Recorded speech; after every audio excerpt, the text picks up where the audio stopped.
В пикапе тебя как барана забрасывали, вывозили в пустырь Кабула, заставляли рыть могилу. На краю этой могилы, которую ты вырыл, и они тебе давали автоматную очередь над головой. Человек, который поднимался на самые сложные вершины планеты. Я сделал все для Эвереста, я был с ним честен. Когда люди разворачивались, теряя вот эту уверенность, несмотря на истощение, потери сил, я эту уверенность никогда не терял. Какие такие специфические знания можно получить в этой академии, которые на гражданке невозможно, да, обучиться? И про которые вы можете говорить. Да, про которые вы можете рассказать. Вы знаете, Академия внешней разведки — это не аудитория и преподаватель. Нет. Но мы занимаемся только в закрытых секретных библиотеках.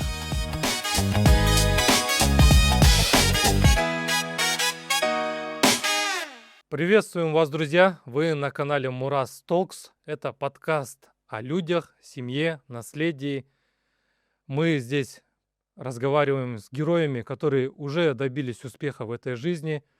Хотим, чтобы они поделились своей мудростью. Меня зовут Джаныбек Абдулдаев. Меня зовут Арзамат Алдаяров. И вот сегодня у нас в гостях человек, имя которого достигало самых высоких вершин этого мира. Это Эдуард Кубатов, президент Федерации альпинизма Кыргызской республики. Человек, который поднимался на самые сложные вершины планеты, включая Эверест, К2, Анапурна. Но за Эдуардом Жумакадыровичем стоит большая-большая история. Это путь от разведки и бизнеса к экстремальному спорту и философии гор. Эдуард Жумакадырович, добрый вечер. Добро пожаловать на наш подкаст. Спасибо, что согласились. Поэтому мы хотим с вами сегодня побеседовать, в том числе, конечно, о спорте высоких достижений, но в первую очередь хотим с вами поговорить о том, что вы хотите оставить как свое наследие. Вот это, как вы сами сказали до этого в предыдущей беседе, что Мурас — это наше священное слово, которое внесет в себе просто огромный смысл. Да, и это действительно он несет и духовный, и философский, и материальные, и нематериальные вещи. Поэтому хотим начать сегодня с вами беседовать. Спасибо. Спасибо за приглашение, друзья. Давайте представим вместе с вами, что у нас есть небольшой отрезок времени, чтобы собрать всю концентрацию вашего понимания философии жизни и поделиться с нашим зрителем, да, такой вот линию зададим нашему подкасту. Ваша жизнь сложилась очень насыщенно. Вы добились больших успехов и в службе, и в дальнейшем в бизнесе, ну и, конечно, в спорте. И хотелось бы узнать, какой момент в вашей жизни больше всего повлиял на ваше становление? Главным фундаментом моей жизни это все-таки было мое детство. Воспитание от моих родителей, от папы, от мамы, от моих родителей и, конечно, средняя школа. Я считаю, что все остальное было производным от того, что я получил в детстве и получил в средней школе. Две базовые вещи, которые, по большому счету, потом будут определять любого человека в жизни, это любовь и воспитание родителей, и второе — это школа, средняя школа. И если вот именно вот два аспекта, если в жизни складываются, то он становится очень прочным фундаментом для жизни. Высшее образование, твоя рабочая, трудовая деятельность, твои достижения — это производно от именно того, что ты получил в детстве и в средней школе. Вот вы так особенно говорите, чувствуется какая-то любовь, что ли, к школе, да? Видимо, у вас очень хорошие были школьные годы, да? Вы знаете, я же сельский парень, я вырос в селе, я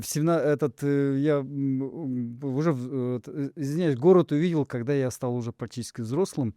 Вот, но я детство, молодость провел в селе. Майылдық мектептердің ынтымағы Да. башкача. Да. И я учился в знаменитой школе имени Герцена. Вот, Александр. Школа имени Герцена — это вообще удивительная школа. Я вырос на Иссыкуле в Тюбском районе, село Уйбулак. Я родился в селе Уйбулак, но учился в средней школе Герцена села Кутурга, это соседнее село. Чем Это оно вот, вы знаете, это удивительное Это большое село, это по большому счету усадьба большого колхоза имени Фрунзе. И это была десятилетка. И удивительно, эта школа формировалась учителями, скажем, преподавателями, которые в свое время в годы войны были из Петербурга, из центральной Да части вы что? Советского Союза были вывезены во время войны, и они создали вот эту школу. Более того, я скажу, что преподавали немцы, преподавали русские, Надо же. преподавали евреи, и это было практически там очень странные фамилии: Беккер, Мюллер, там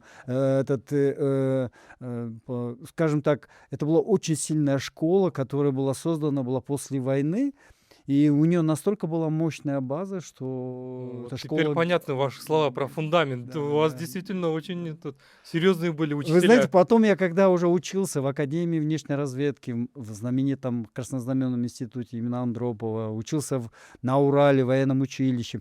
Вы знаете, все думали, что я закончил какую-то спецшколу, что я какой-то обкомовский сын, что у меня была прекрасная там, Черная Волга. да, черная Волга и там аристократическая обкомовская жизнь. Нет, я вырос в обычном селе, но у меня были невероятные родители, скажем, глубоко интеллигентные и в то же время очень просвещенные для села.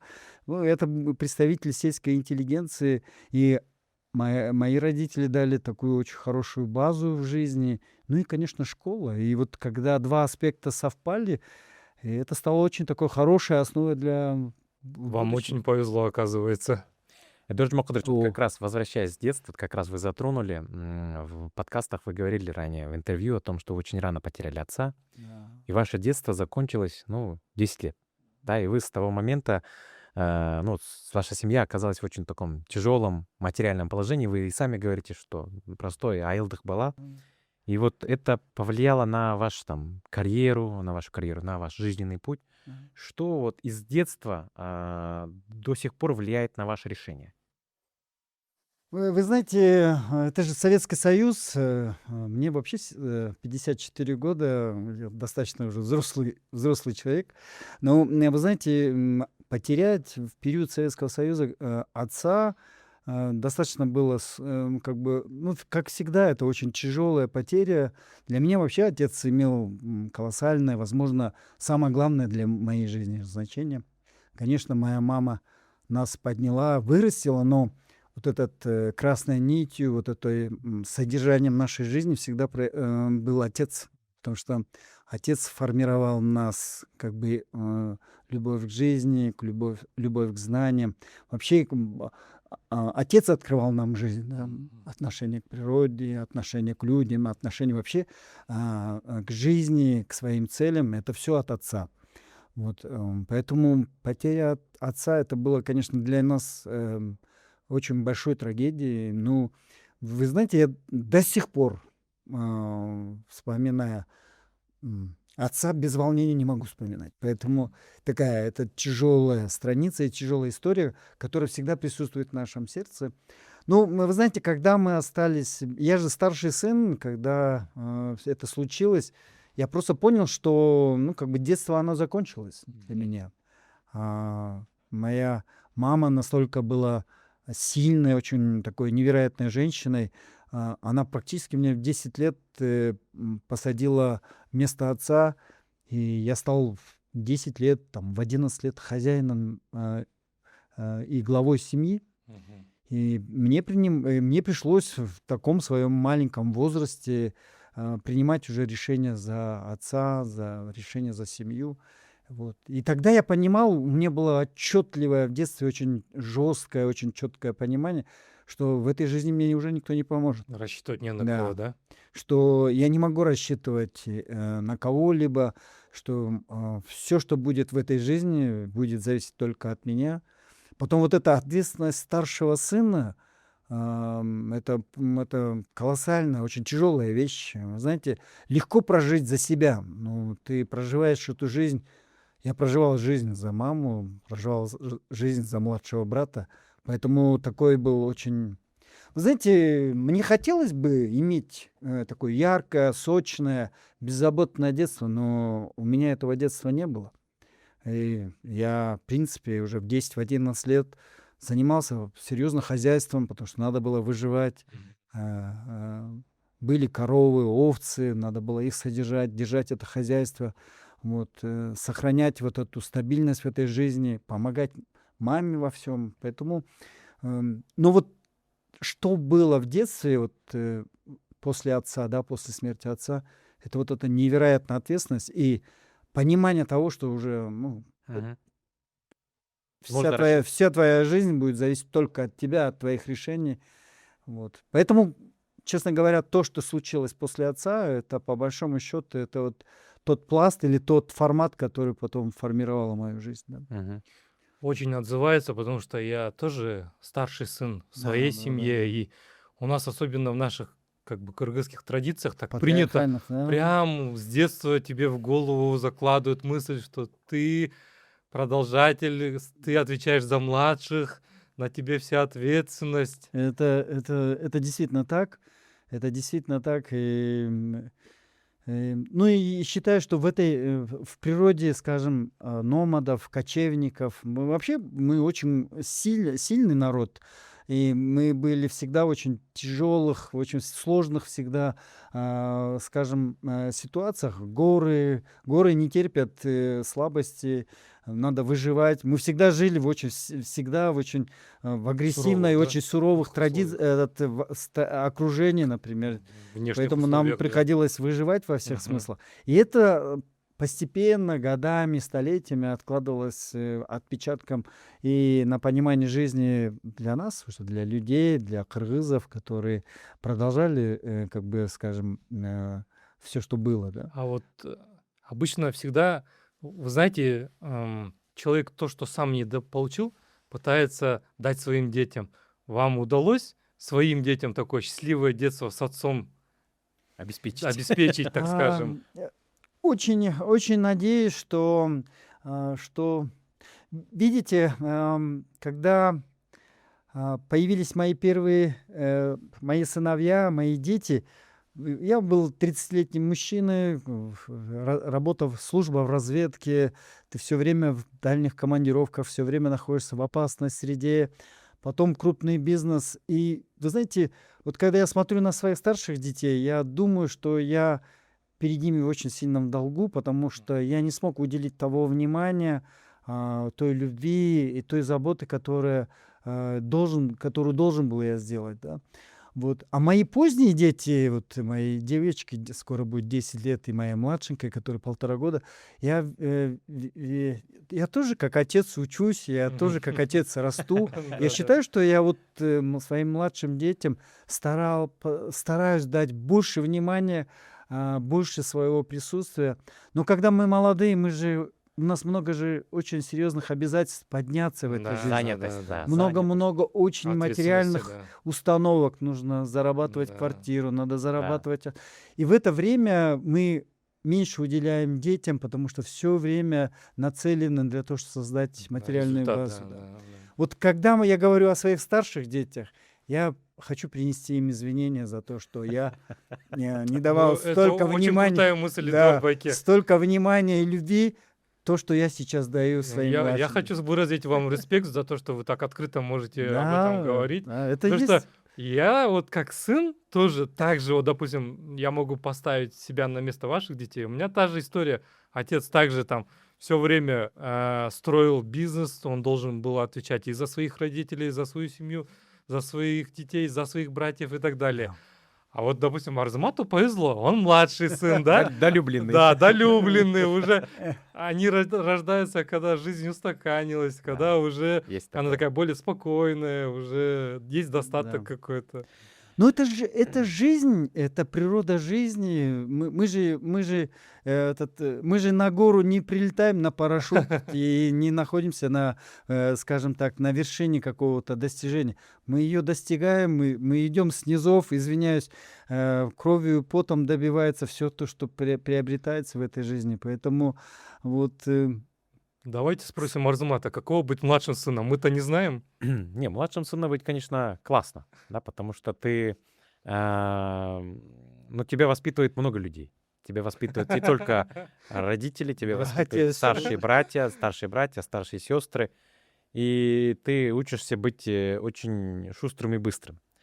Понятно, с точки зрения внимания больше, но вот у меня так тоже жизнь сложилась, что последние лет 10-15 я играю роль старшего сына в семье. Единственное, да. Единственного, потому что мои все старшие братья разъехались по миру, родители здесь. Я вот как в соответствии с нашими традициями остался на территории Кыргызстана и живу с родителями. Да. В данном случае, ну, как бы они живут не со мной, но с точки зрения, если взять масштабы, то я живу с ними.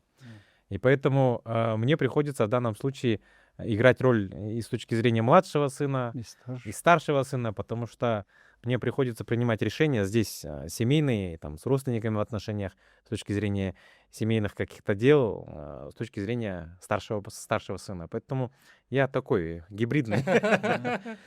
Но тоже, вот видите, тоже много очень ответственности, тоже много ну, Арзамат очень, я считаю, что с почетом, мне кажется, с большим, скажем, запасом выполняет обязанность и младшего, и старшего сына, выполняет долг Спасибо. перед родителями. Вот. Это вообще счастье иметь родителей. Да, Это это огромное точно, это точно. счастье иметь родителей. Я вообще с большой белой завистью всегда наблюдаю за друзьями, у которых есть родители, да. Вот, к сожалению, у меня нету и отца. К сожалению, когда мы только поднимались в жизни, я когда только вставал на ноги, и мама ушла. Поэтому в моей жизни только есть мой младший брат. Между нами разница 1,5 года. Совсем Мне маленькая. 54, ему 52 года. Но между нами до сих пор отношения, как между отцом и сыном.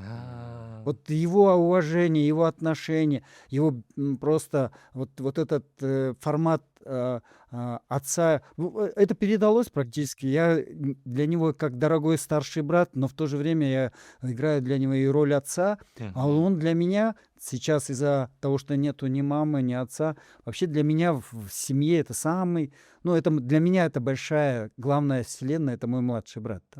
Мы очень друг друга любим, ценим, не можем друг без друга, мы Круто, поддерживаем.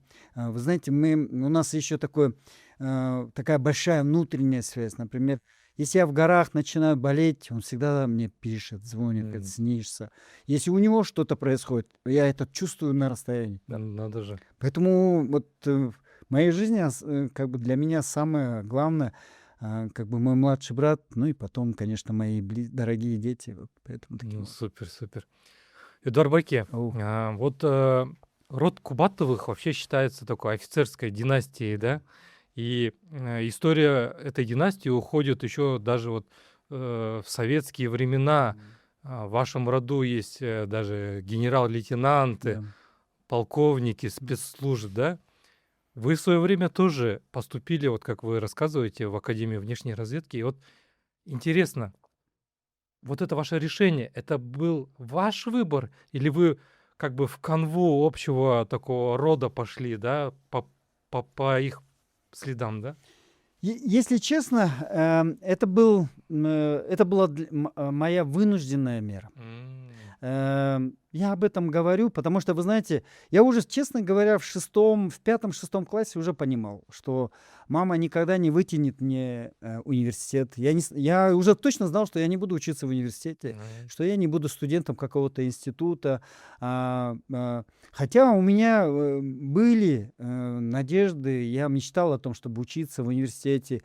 Я даже думал, почему-то мне казалось, что я мог бы стать хорошим журналистом. И мне это закладывалось же отцом тоже. Вот отец там 10 лет мне говорил, что вот ты, Балам, ты будешь на телевидении, ты будешь известным вот уж. диктором, ты будешь известным. Вот это как бы, мне кажется, что вот у тебя получится. Это папа мне говорил в 10 лет, и я сохранял в сердце эту возможность, но когда отца не стало, когда я понимал, что это невозможно, это даже можно было и об этом не мечтать. Так его мечта сбылась. Да. Вы круче, чем любой диктор. Вы на телевидении, и вы на телевизоре лучше, чем любой диктор. Спасибо огромное. Ну, возможно, я сейчас вот эту... Какую-то детскую установку, да, вы выполнили, да? Выполняю, потому Да. что, да, и эта публичность тоже... Я этого не хотел, но публичность пришла после Эвереста.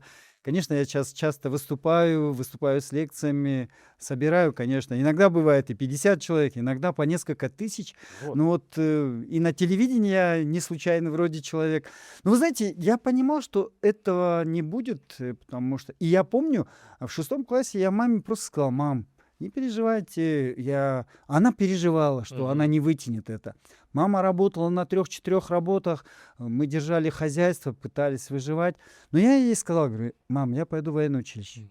У меня будет бесплатная одежда, бесплатное питание. Хорошо. Я буду полностью обеспечен, и я еще получу хорошее образование. И я буду тебе помогать. И мы условились на том, что в 6 классе, что... А вот говорю, вот наш младший будет учиться в университете, потому что и я буду помогать. Мы вытянем его, и все будет... И все, несмотря на то, что у нас офицерская династия, вы Мгм. знаете, мой знаменитый дед Кубатов Ахматалы, он был другом и помощником Михаила Васильевича Фрунзе. Он Ничего себе. был командующим эскадроном в 600 сабель, и он был первым брал Бухару. Надо же. В 23-х, 22-х, 25-х годах он был первым военным комендантом, хозяином и мэром Бухары, советской Бухары.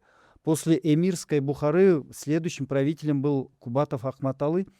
И вот в 25-м году он погиб в борьбе с басмачами, и поэтому он похоронен как военный красный командир, и он был награжден орденом и саблей лично от Михаила Васильевича Фрунзе. Поэтому в нашем селе это большая улица Кубатова Ахматал. У нас вообще действительно большая офицерская династия, действительно.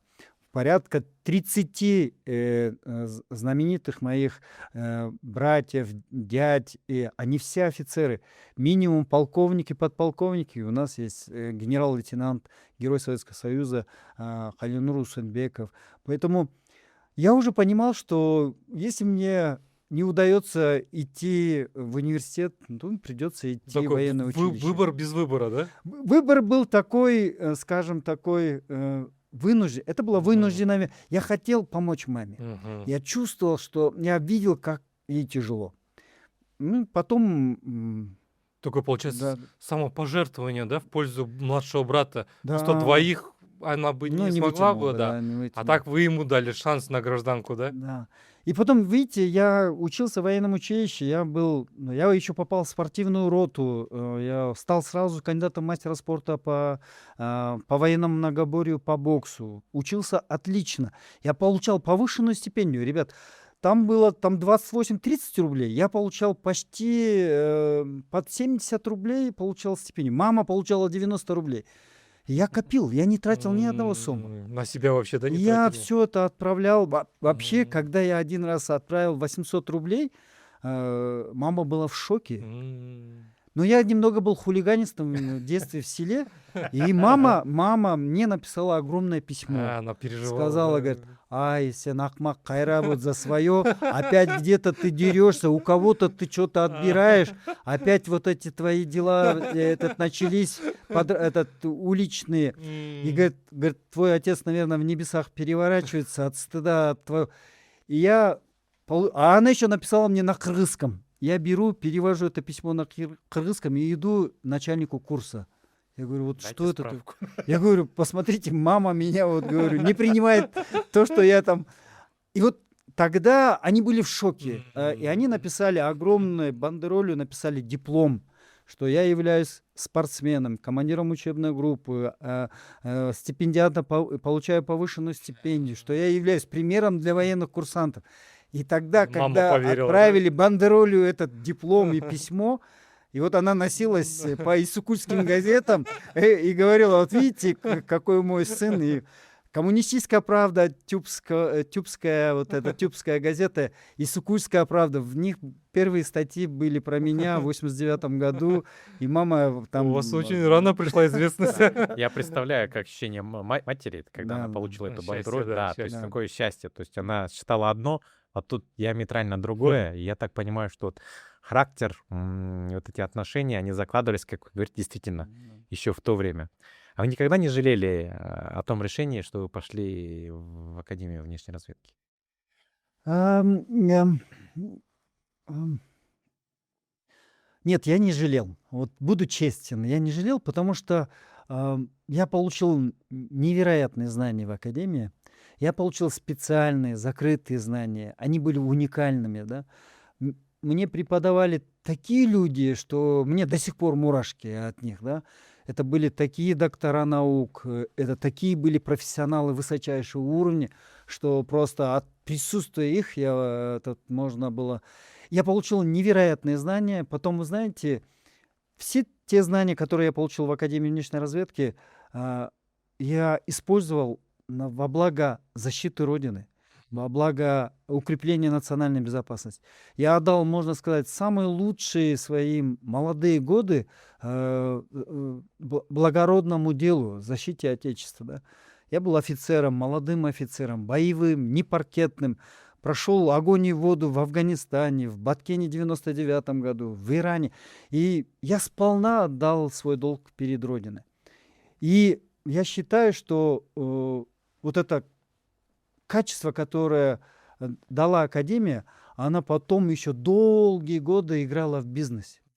Вы знаете, в бизнесе, когда я работал в Полюс золота, в международной, там, крупнейшей золотодобывающей компании России, я когда работал в Казах Голде, работал в международных корпорациях там, Австралии и Канады, именно мое качество, умение работать с большим массивом информации, большим массивом событий, с большой командой, где я мог принимать жесткие, очень, можно порой даже очень жесткие и, можно даже сказать, агрессивные решения, и имел возможность и, скажем, условия Реализовать их, да. реализовывать, Мгм. требовать исполнения.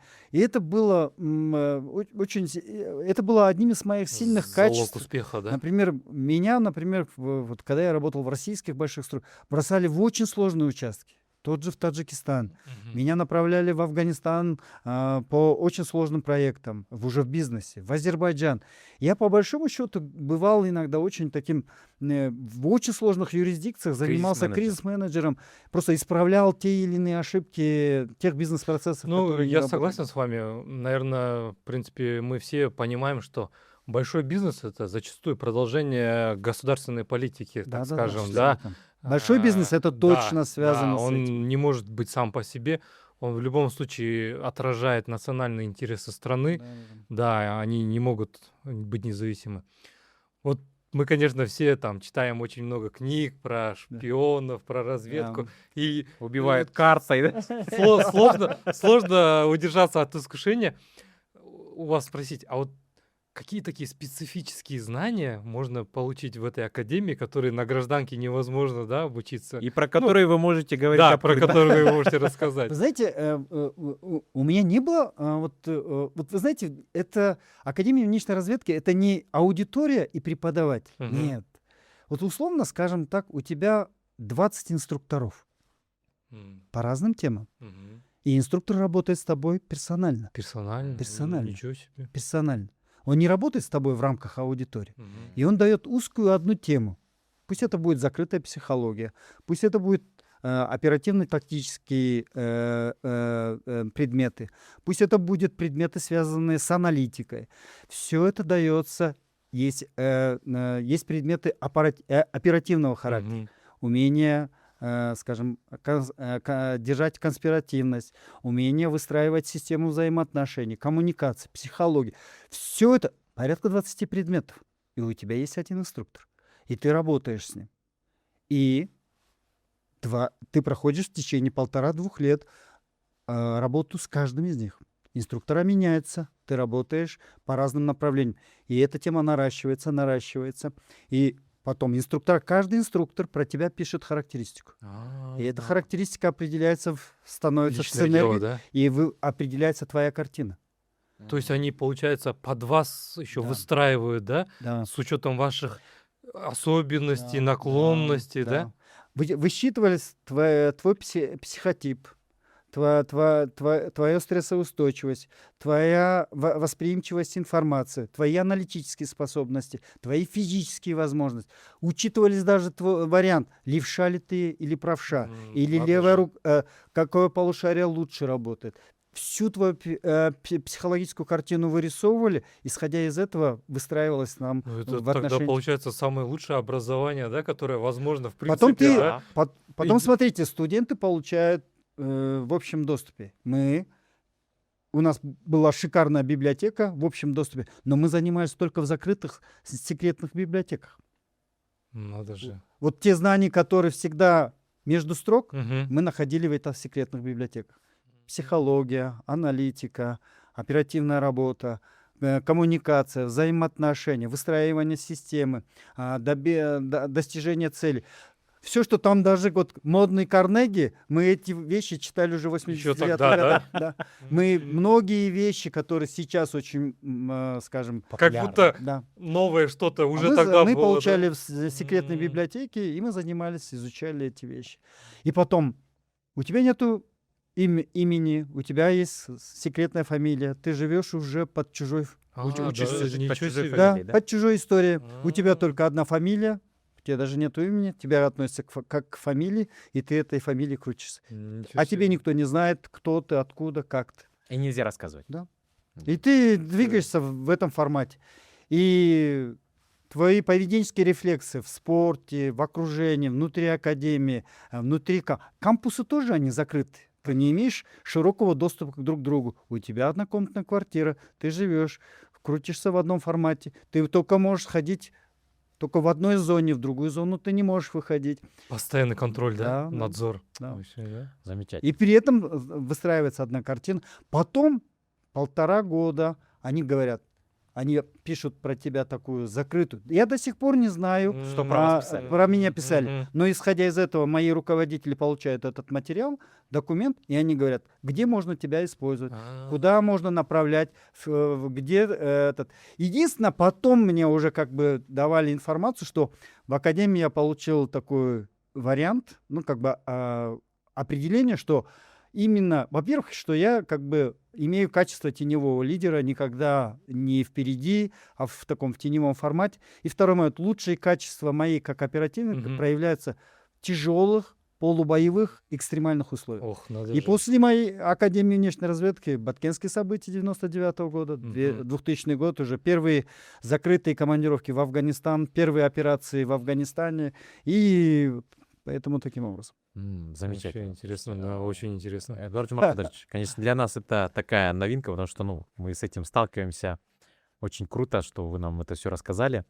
И вот вы сейчас рассказали о том, что действительно вас и в бизнесе, да, отправляли в самые такие сложные участки. Вы руководили действительно крупнейшими золотодобывающими компаниями республики и в международном бизнесе работали. И вот почему люди, у которых все хорошо в бизнесе, идут в экстремальный спорт? Это эффект 40 лет называется, это эффект 40-летних. Кризис среднего возраста? Да, что-то похожее на это. Вы знаете, здесь есть объективное объяснение. Мгм. Все, что происходит до 40 лет, мы просто, как ужаленные, пашем, работаем в поте лица, потому что у нас есть ответственность. Ответственность заработать, ответственность поднять и ответственность создать условия. Видите, мы же пришли, скажем, от времени, когда у нас не было ресурсов. Мы практически шли из низов, но при этом имели желание создать условия для своих детей. Поэтому до 40 лет мы просто в поте лица работали, от края до края находились. Поэтому у нас было мало внимания детям, мало внимания семье, потому что мы просто выкладывали все свои ресурсы для того, чтобы заработать условия и возможности. Мы же вообще выросли в 90-х годах. Да. Мы практически выросли в тяжелейших. Некоторые вот сейчас «Черный двор» смотрят и говорят, нулевые, жестокие. Ребята, самые жестокие — это 90-е, когда, честно говоря, у тебя было 60/40. 60 ты выживешь, 40 ты погибнешь. Да, Просто да. вот такая жизнь была. И вы знаете, до 40 лет мы зарабатываем. Да. Мы ложим себя на вот эту плаху для того, чтобы создать материальные условия. И в этом тоже есть наша правда, да. И вот наш крест, то, что мы несем, создавая, потому что мы мужчины, мы должны создать условия. После 40 лет мы начинаем чуть-чуть успокаиваться, если мы достигаем некого Успеха, да. успеха, Ага. и потом мы начинаем думать о себе. Когда- Зачем же я вообще родился? Да-да-да. К себе И прислушиваться, тут да? начинаешь возвращаться к себе, все время отдаешь ресурсы для того, чтобы создать условия для детей, и в какой-то момент начинаешь думать о себе.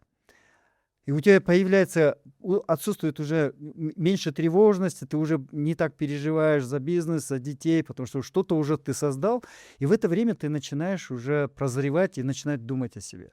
И тут появляется хобби, появляется увлечение, появляется спорт. Мгм. Вот вообще кризис среднего возраста — это два направления.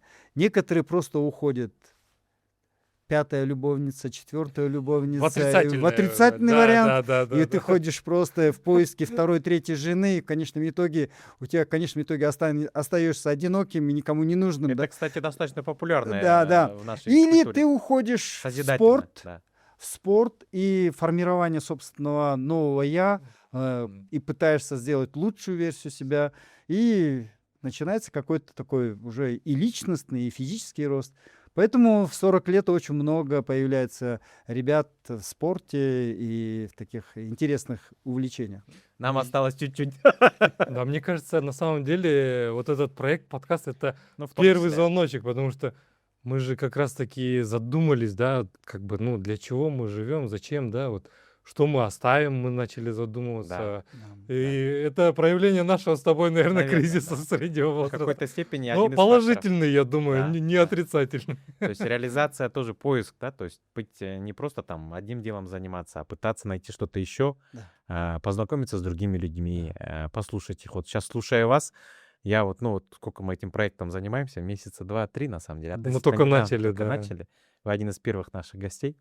И для нас это тоже такое, впитывать новые знания, общаться с новыми людьми, позитивными. Да, То есть ты можешь быть, там, ну, условно, сотрудник ГАИ, он тоже общается с большим количеством людей, но он впитывает Негатив. негативную энергию.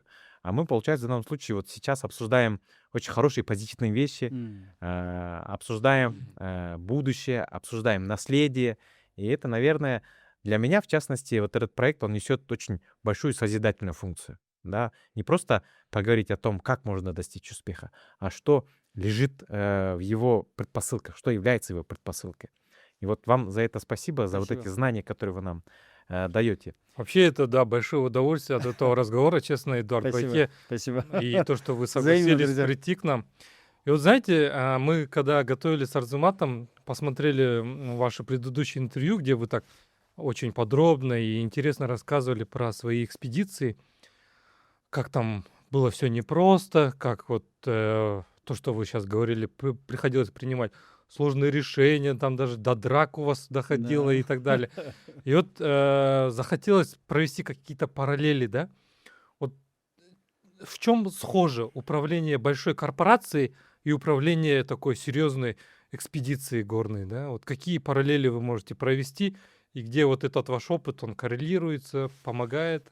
Да, вы знаете, когда я начал восходить на восьмитысячники, вот, я уже, в принципе, не ходил как просто альпинист. И даже 5 лет назад, когда я поднимался на Эверест, я был уже лидером команды выше 8000 метров, потому что капитан экспедиции Абрамов не смог подняться, потому что начались спасательные операции. И будучи вообще, скажем, впервые на Эвересте, и даже не зная, выживу или не выживу, но я взял тогда ответственность возглавить экспедицию За других и людей, да? подняться самому, и еще поднять Мгм. 4 альпинистов. Вы знаете, параллели, кстати, очень такие очевидные, потому что а сейчас я на больших восьмитысячниках, на великих восьмитысячниках уже хожу как капитан экспедиции. Я возглавлял экспедицию на К2, вот, был лидером также экспедиции на Анапур, на самых сложных, на самых опасных вершинах. Да, на Алходце я был, конечно, в двойке, в Макалу был в двойке, практически вне экспедиции, мы просто вдвоем напарником прошли. Но вот этот опыт, когда ты возглавляешь экспедицию, и опыт управления большими корпорациями, оно очень-очень рядом. Во-первых, очень высокий уровень ответственности. От твоих решений, от твоего решения будет зависеть. В горах это жизнь, Человеческая жизнь. человеческая жизнь, его судьба и вообще его Мгм. будущее. А в бизнесе точно так же. Судьбы людей. Да, судьбы Судьбы людей, людей, судьба этой компании. А когда мы говорим о судьбе компании, мы однозначно перейдем к людям, которые работают в этой Это уже компании. сотни тысяч их семьи. Да. Вопрос ответственности, вопрос, скажем, твоей компетенции, вопрос, скажем так, правильности принятия решений для того, чтобы не привести к тупику или к провалу или к банкротству. Это, кстати, очень и точно так же и на больших экспедициях. А в горах, в бизнесе ты еще можешь иметь возможность сделать несколько там ошибок, но потом исправить. Но в горах у тебя этой возможности исправить ошибки уже нет. У тебя есть Нет права на да, ошибку. у тебя нету права на ошибку, и в этом плане горы еще жестче. Мгм. Да, но это очень рядом, когда большая корпорация, вопрос ответственности, вопрос управления большой корпорацией и, скажем, быть капитаном международной экспедиции. Но я считаю, что в альпинизме это даже еще жестче. Да. Вот, слушая как раз-таки ваш рассказ про восхождение на Эверест, вы там рассказываете, как вот там в последнем лагере вам в палатке Абрамов прям крича объясняет, да, что вам надо делать там посекундно, поминутно, Да.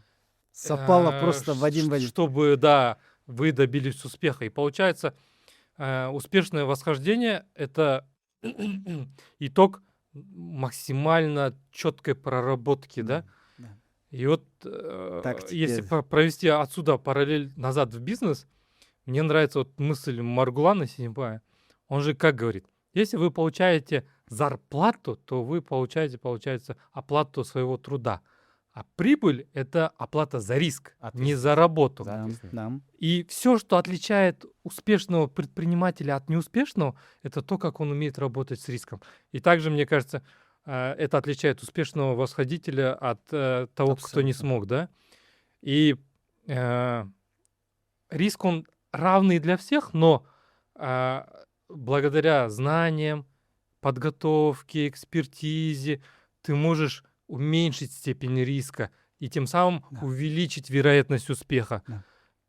Но, к сожалению, вот почему-то многие вот этой вещи не понимают и прогорают в бизнесе, потому что они слабо подготавливаются, рано идут в бизнес. Это эффект Парето. Да. 80-20. Да. И вот, допустим, я так понимаю, Эверест — это результат там нескольких лет подготовки же к 7 нему, лет. да? Да, 7 7 лет. лет. Потому что вот эта база и дала возможность добиться успеха, да?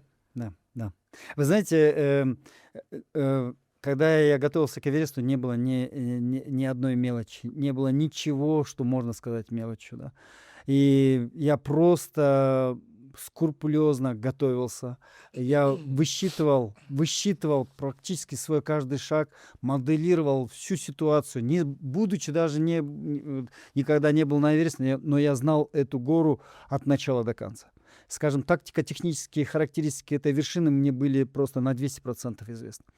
Но, вы знаете, когда я готовился к Эвересту, самым ключевым был момент заслужить ее. Мгм. Заслужить Эверест. И оно было немного даже такой, это даже было такой навязчивой мыслью или навязчивой такой вещью, которая присутствовала.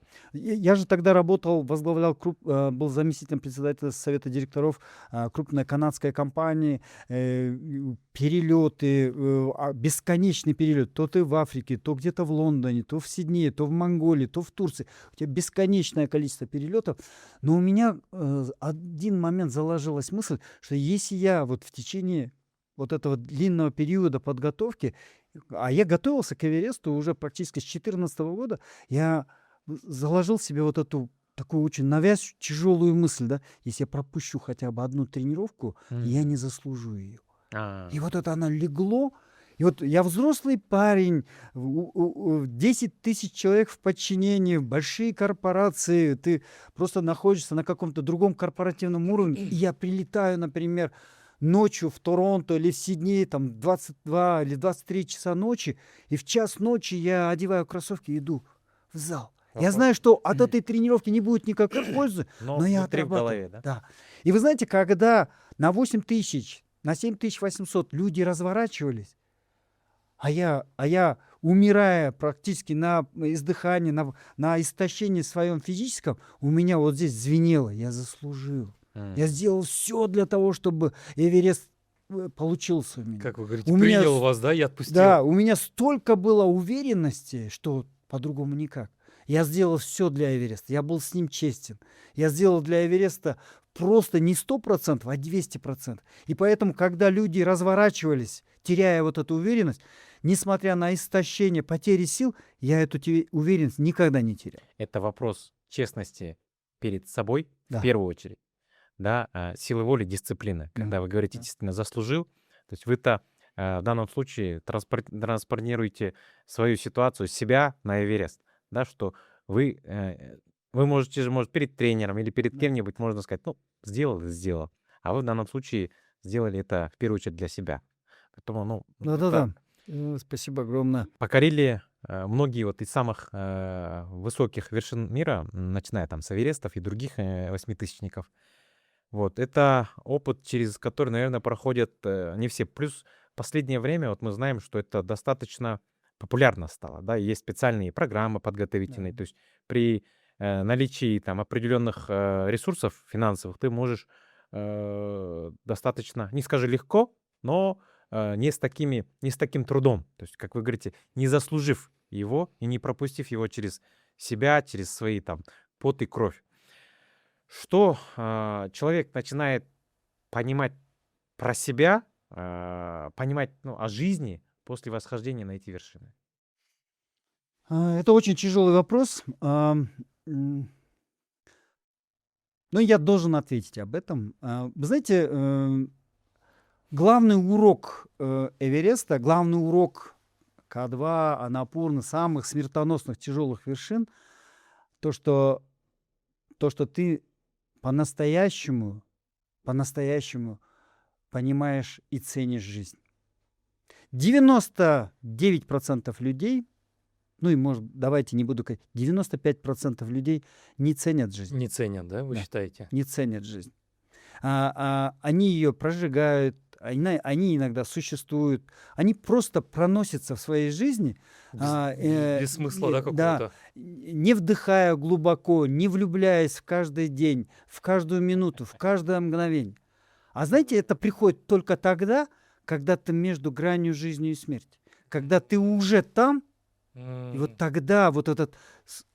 Глубина появляется, да? вот эти Глубина. 40 секунд между жизнью и смертью, когда ты уже на пограничном состоянии, ты понимаешь, как прекрасна жизнь.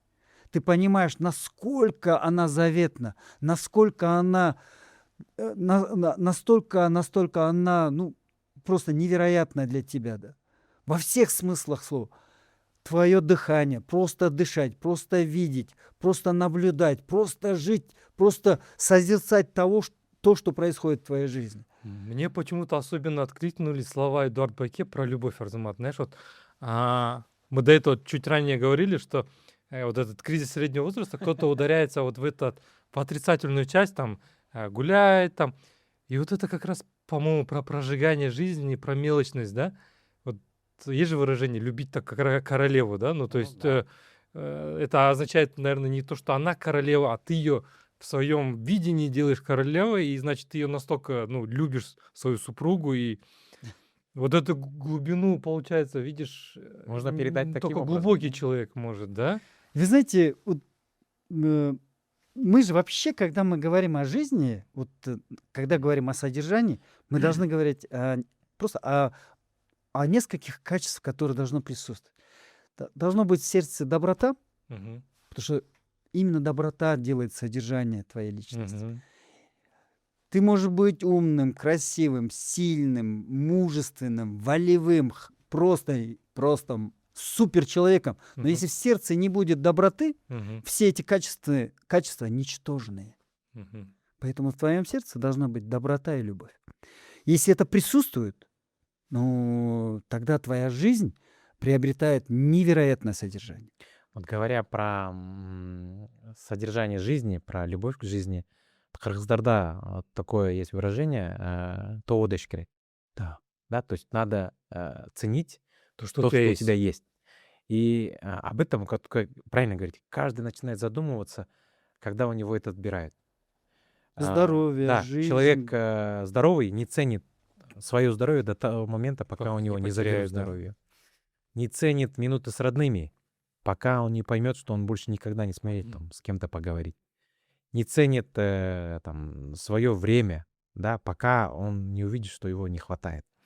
И вот это, наверное, очень важное выражение. Понятно, есть, но и другая философия. Надо стремиться всегда быть лучше, Не не останавливаться. останавливаться. Да. И вот я считаю, Ну, это что природа человека, да. да, и это две вот эти философии, они никоим образом друг с другом не конфликтуют, Не противоречат не друг другу, противоречат. да. Ты Да. должен ценить то, что есть, и стремиться к большему. Не Потому останавливаться. что зачастую, наверное, бывает ситуация, когда человек не ценит то, что он есть, и критикует то, что у него имеется. Он недоволен этим. Да? И это разные вещи. То есть быть недовольным и стремиться к большему — это разные Да, да, вещи. да. Это разные вещи. Да, поэтому вот философия того, чтобы ценить то, что имеется, и жить в моменте, это сейчас, возможно, модное слово, но и вы, как человек, который вот находился и не раз на грани вот жизни и смерти, наверное, вот ваше слово, оно действительно имеет большой вес, да, что цените, ребята, то, что вы имеете. Да. И вот вы знаете, когда я иду на вот эти тяжелейшие восьмитысячники, смертоносные восьмитысячники, я же не иду на эту вершину, как на войну. Если мы идем Да, вы как говорили, на что войну, проиграешь. мы проиграем. Мы обязательно проиграем. Но эту вечность никто никогда не захватит, не покорит. Мы даже не любим это слово покорение. Мы восходим, мы поднимаемся к этой вершине с любовью и с благодарностью. Вы знаете, на АК-2 мне было 10 объективных причин просто развернуться и сказать все. И никто бы мне в жизни не сказал бы, не упрекнул бы. да. Вот. Но я терпел, я терпел эти лишения, эти невзгоды, я проходил через испытания, но в моей сердце не было злобы к этой вершине. У меня было всегда с благодарностью, я принимал это как данность, и я просто просил, говорю, впусти, пожалуйста.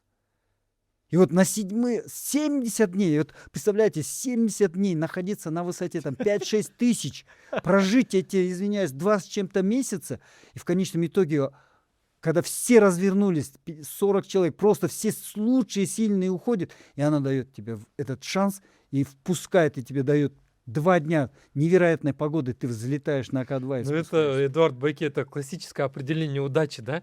Все говорят, удача, неудача. Что такое удача? Это оказаться в нужное время, в нужном месте, с нужными знаниями, подготовкой, Да, да. и увидеть эту возможность. Вот когда это все складывается, это потом называют удачей. А на самом деле за этой удачей там годы подготовки к Да-да-да. этому моменту. Да. Да, абсолютно, абсолютно. Не будь у вас подготовки, вы бы даже появись это окно в Да, 2 да, дня, да, я, однозначно. например, туда бы не поднялся. Да. Ну, ты знаешь, ну, я думаю, зрители нас должны правильно понять, это не реклама, но вот я же слежу, Эдуард Байке начал экспедиции же водить, и очень хочется поучаствовать теперь Да, в него, коммерческие потому что, экспедиции, может да. быть, нам с тобой, ну, понятно, не на К2, но там на Килиманджаро, там мы с Да, тобой да, да, должны-то да, подняться, скорее я всего, думаю, да. да? Почему нет? Да, я делаю 9 коммерческих экспедиций. Аргентина, Африка, Япония. Вот сейчас везу в Австралию, в Новую Зеландию, Европа, Монблан, там, Кавказ. Но я делаю до 7000 метров. И любой активный человек, который верит в себя и который хочет проверить себя, он однозначно проходит. Да? Вот 12 человек поднялись на Конкагуа, поднял первую кыргызскую экспедицию. На Килиманджаро больше уже 70 человек из Кыргызстана поднялись на вершину. И это, кстати, я же веду их и говорю, это для популяризации альпинизма, для того, чтобы люди, увидев другие вершины, они лучше ценят свои горы. Да?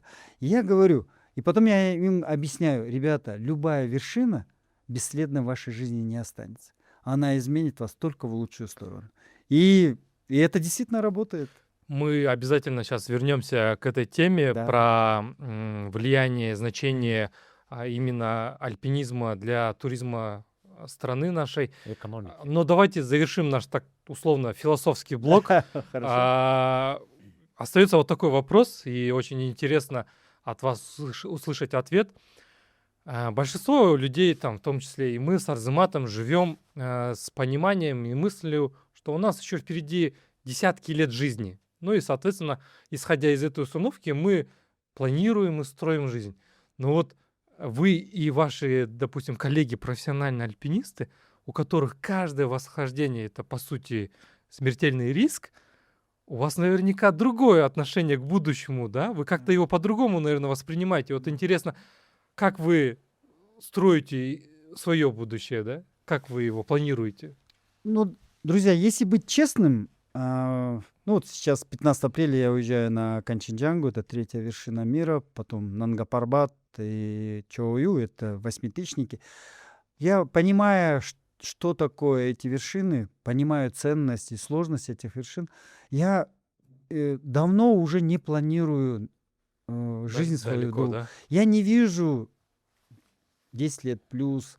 Я живу жизнью 1 года В моменте, да? в моменте. Вот М, у меня есть, я считаю, что выработано неплохое качество. Я не живу будущим, мгм, я не живу прошлым. м. Я не убиваюсь своими ошибками, которые были в прошлом, своими там неправильными вещами. Я из этого делаю выводы, но я никогда не тону в своем прошлом. М, Но и не живу иллюзиями будущего. Которого живу- еще нету. Да, я живу здесь и сейчас. Тем, что оно есть. Как нам, простым людям, этому научиться? Потому что, если честно, ну, я думаю, люди согласятся с моим мнением. Мы все время в стрессе от мыслей о том, что там вот дети надо в университет, их там потом еще другие заботы, и это отравляет твой сегодняшний день, да, не дает тебе до конца насладиться, вот, Да. жить в моменте. Как это можно? Может, тоже в горы пойти? Ну, вы знаете, мне кажется, и до Эвереста я точно так же воспринимал эту жизнь.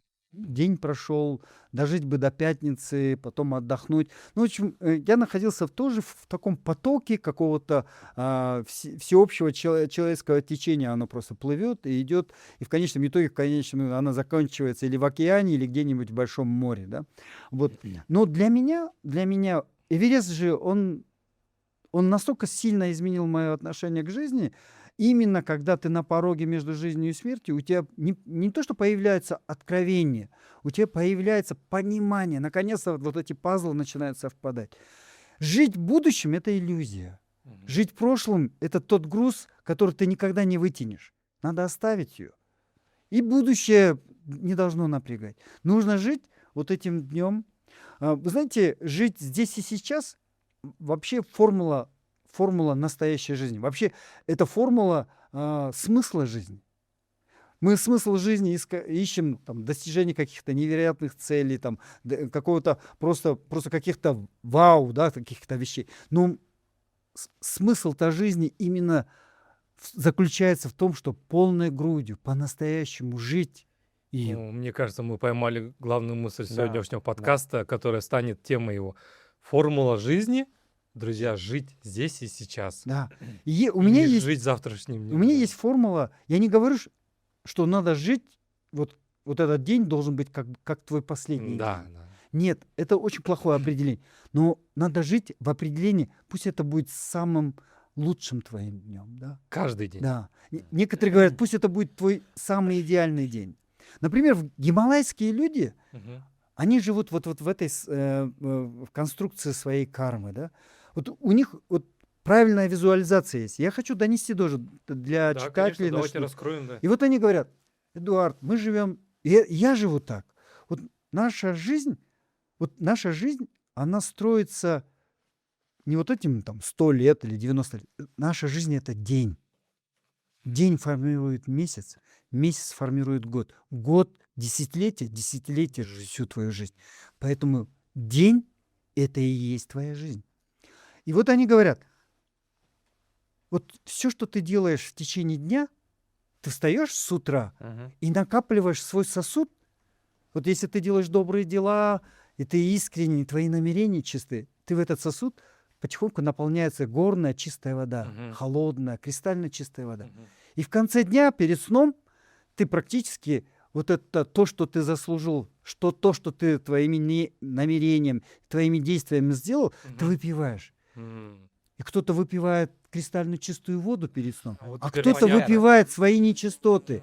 Которые его совесть отравляют, да? Да, Сам же себя. да. М. И вот эта визуализация вот этого формата, она очень интересно. важна. Блин, крутая мысль. И ты вот, например, если с чистой совестью задаешь себе честный вопрос, как прошел твой день, и ты с удовольствием выпиваешь вот этот кувшин чистой воды с этой же улыбкой, с прекрасным принятием этого дня, ты засыпаешь. Прям счастливым. замечательно, слушайте, прям М. очень круто. И вот не Вот я нужно всегда- крутиться, писать, извиняюсь, философские трактаты. Просто поймайте вот этот вариант, что день формирует вашу жизнь. Я вот верю, что есть созидательные бизнесы и несозидательные. Там есть пример созидательного бизнеса. Ну, давайте классику, там, Дордой возьмем, да?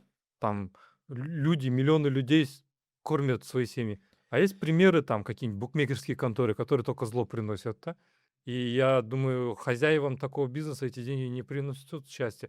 Они не то что кувшин, они просто там море отрицательного, Нечистот, да? да. И это по-любому скажется на их жизни, я Поэтому же считаю. есть понятие вот берекелю бизнес, да, Да. то есть есть бизнес, который действительно, как ты Благой, созидает, благой, благой да, бизнес, да, есть негативный бизнес. Он может быть намного более выгодный, прибыльный. он может быть намного более там прибыльный, да, то есть в десятки, в сотни раз. Но вот как мне недавно сказали, Аллах цанын берекесі жоқ. Да. Да, то есть ты можешь эти деньги получить, но они также быстро Счастье не принесут они счастья тебе, они ни тебе, ни ни твоим твоим детям, детям, ни, никому не ничему, принесут. никому не принесут. Вообще, мы же говорим еще, мы говорим о том, что в твоем сердце обязательно должна быть доброта и любовь, Мгм. но твоя жизнь, вот просто тоже простое, но очень глубокое определение. Твоя жизнь вообще во всех своих смыслах, по отношению с детьми, в обществе, в бизнесе, она должна приносить пользу обществу. Точно. Вот если нету этой пользы, если ты не приносишь своей деятельностью, пусть ты лектор, врач, если ты в общественной жизни или бизнес, если ты не приносишь пользу своей жизнью, тогда и твоя жизнь не имеет содержания. Да, ничтожно, да. Сказали про прошлое, про то, что там надо жить в моменте. Вот это вопрос, который, наверное, задают на собеседованиях. Мы вас, конечно, на работу не принимаем, но вопрос такой, что в вашей жизни вот со стороны выглядит как успех, но вы это таковым не считаете? Эм, м, То, что я не считаю это успехом. Да, А вот общество мы считает считаем, успехом. что вы успешны, у вас это получилось. А вы говорите, ну, не, это не успех.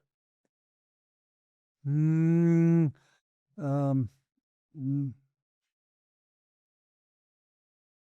Ух, какой сложный вопрос, честно говоря. А, м, Мы просто пытаемся через этот вопрос понять призму ваших ценностей. Вы знаете, вот я немного по-другому отвечу, Да, можно? конечно, конечно.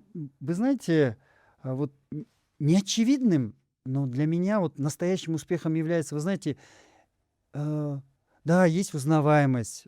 Кыргыз элимден айланайын. Я очень благодарен за отношение кыргызского общества ко мне, потому что она изменила мою жизнь, и я как бы являюсь такой достаточно публичной, большой личностью. И, ну, вы знаете, вот моя жизнь в органах национальной безопасности, и будучи молодым, там 30-31, я был подполковником, орденоносцем, я добился большого в органах национальной, выложил себя без остатка для Мгм. того, чтобы быть полезным в системе органов национальной безопасности. И в бизнесе просто иногда мне казалось, сидя в каком-нибудь дорогом офисе на 34-м этаже, я просто иногда думаю, блин, ну вот как это так можно было там кыргызскому мальчику где-то из глухого села находиться в каком-то мегаполисе и управлять Мгм. там 10-тысячной компанией, да. И точно так же в горах, там даже на К2, я говорю, ну, боже мой, здесь было 3 попытки кыргызских экспедиций. Лучшие великие альпинисты пытались пройти, там, с 5-й, 6-й попытки не могли пройти, а мне Всевышний дал с 1-го раза пройти, да. И всегда это мне казалось, что вот оно для меня. Но вот сейчас, вот здесь, оборачиваясь туда, Мгм. обратно, Мгм. я понимаю, что главным вот моим достижением здесь и сейчас Мгм. является то, что я вот хозяин своего времени и Мгм. своей собственной жизни. Вот сейчас. Мгм. ну, меня никто не управляет, я никому не подчинен, я никому ничем не обязан. Я нахожусь в такой ситуации, когда я сам управляю Своей собственной жизнью А и это и есть собственным настоящая временем. свобода. И вот это для меня, вот оно скрытое, для многих непонятное. Вот это для меня, это вот настоящий успех. Вот это для меня настоящее достижение. Когда Что я вы хозяин свободен, своей жизни, да? да, я хозяин своего времени, своей собственной жизни. И вот когда-нибудь крупные бизнесмены, которые миллиардное состояние, они не свободны. Точно, Они, это точно. они да. заложники своего успеха, заложники своего Капитала. бизнеса, заложники своего капитала. И это такой большой, капризный, неуемный ребенок, который не поддается ни воспитанию, ни регуляции. И все больше, дальше и тяжело. И это касается практически многих людей. Счастье вот найти или дойти до такого формата своей жизни, когда ты сам, лично сам управляешь своей собственной жизнью. Я встал, завтра улетаю в Новую Зеландию. Лечу в Австралию, и мне не нужно торопиться, кому-то отчитываться, подчиняться, брать в 2-3 часа ночи трубку, говорить: шеф, я здесь, что нужно выполнить. Прилетаю, у меня 15 дней, я буду с семьей, буду готовиться, буду тренироваться сколько нужно для того, чтобы 15 апреля улететь там капитаном там, на Канченджангу. Вот это для меня сейчас это Настоящее счастье настоящее. и успех, И да? вот я считаю, что вот многие могут позавидовать. Крупнейшие бизнесмены, люди, которые находятся даже во власти, уметь управлять, ценить и жить своей собственной жизнью, вот это для меня настоящее достижение. Вот мне понравилось, есть российский миллиардер Седов, основатель компании Аскона, да? Он классно выразил вот эту мысль, продолжение вашей, то, что если мы говорим про то, что в чем секрет, залог счастья и успеха, не быть богатым просто, это само по себе не сделает же богатым. И вот он говорит, допустим, если ты хочешь там в 50 лет обрести свободу от своего бизнеса в том числе, то тебе эту свободу надо готовить не в 50 лет, а намного раньше. Потому что ты должен выстроить команду. Эта команда должна пройти ошибки, устояться. Ты должен ей доверять. А все это не делается за один день. Да, И поэтому зачастую многие предприниматели сталкиваются с тем, что вы вот сейчас как бы подсветили. Получается, у него уже сил на этот бизнес нету, а бросить он его не может, потому что еще он не выстроил команду, не выстроил систему. Это невероятная вещь. Вы знаете, в 2019 году, в рассвете своих сил, в 2019 году, будучи заместителем председателя, я признавался в Канаде одним из лучших независимых директоров, и это признавала Торонтовская фондовая биржа. И я находился в такой очень привилегированном и очень таком невероятном корпоративном уровне. Да? Мгм. И я в 2019 году я для себя принял решение, что с бизнесом все, Мгм. я должен вот здесь сейчас заканчивать. На пике. Да, я готовился тоже. Я Мгм. готовился с 13-14 года. Я думал над тем, когда-то придет время, и я должен просто не держаться там всеми конечными за бизнес, и на самом хорошей волне, на пике, просто взять и уйти. Председатель совета директоров, мои друзья, американец, француз, они были в шоке. Не поняли, да? Говорят: Эдуард, почему? Что-то не нравится, тебе не Мгм. нравятся эти условия. Давай больше Да. денег, да? Они говорят: мы могли бы сделать очень интересный проект в Арктике, давай поработаем в Африке. Интересные проекты открывались там в Центральной Африке. Давай поработаем. Вот, уйдешь с этого проекта, давай зайдем в другие разные Любые проекты. условия, да? Да, пожалуйста, ну просто они в шоке, не принимали. А я просто сказал, говорю, я чувствую, что я не получаю драйва, восторга и ценности от этой жизни. И я готов, я вот именно в 2019 году я всеми силами хотел вернуться в общественную жизнь, чтобы я никому не должен был, никому не обязан заняться профессионально спортом и вернуться вот к детской мечте, просто пройти Эверест. И я просто понимал, что в 19 году, если здесь я сейчас не остановлюсь, Все, потом я уже времени не Эверест будет. никогда не случится. Уже времени не И будет. почему я себя вот по-честному очень сильно уважаю? Вот когда я в тихой, закрытой комнате задаю сам себе вопрос, я действительно себя уважаю. За то Я- решение, да? Да, потому что я не предал, не оставил эту детскую мечту, Да. не посчитал ее блажью какой-то детской и не выкинул ее в Да. мусорный ящик. Я сделал вот огроменный круг своей жизни в 40 лет и вернулся к своей детской мечте Круто. и сделал, прошел этот Эверест. Это дорого стоит. И Эверест изменил мою жизнь на 180 градусов. И я до сих пор жалею об одном. Ну да, видимо, Всевышний определил, что вот именно в 21 году я должен... Суждено это Но если бы было я случиться. прошел бы в 35 лет Эверест, и он дал бы вот этот невероятный урок, вы знаете, польза от меня, как от человека, от персоны, от личности, для моей страны, для кыргызского общества была бы на другом уровне. Ну вот как раз, Вот да. как раз возвращаясь, вот вы как раз подвели к главной идее нашего подкаста. Қандай пайда болды, да, можно сказать. То есть какая польза, кем вы себя видите, какое наследие вы хотите после себя оставить. Вот все, что вы делаете, это вы сказали, вы делаете, ну, понятно, в первую очередь для себя человек делает. Он живет для себя. Нас, наша мама родила для того, чтобы мы жили для себя. Но действия, которые мы совершаем, они несут пользу общественную, материальную, финансовую, стране, обществу, семье. Вот если вот по, так скажем, по пирамиде дойти, да, от семьи, от себя, заканчивая там обществом, страной и миром в вашем случае, какое наследие вот вы хотите на разных уровнях оставить? Это очень сложный вопрос, друзья. Невозможно ответить одним моментом. Да. Вы знаете, я где-то даже говорил об этом. От нас никто не требует подвига.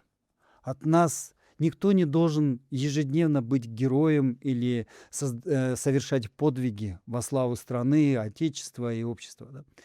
Вы знаете, вот, оборачиваясь и смотря на то, что я достиг в спорте, в бизнесе и в системе разведки, я просто хочу в памяти страны остаться просто добрым, скромным и позитивным человеком, который, может быть,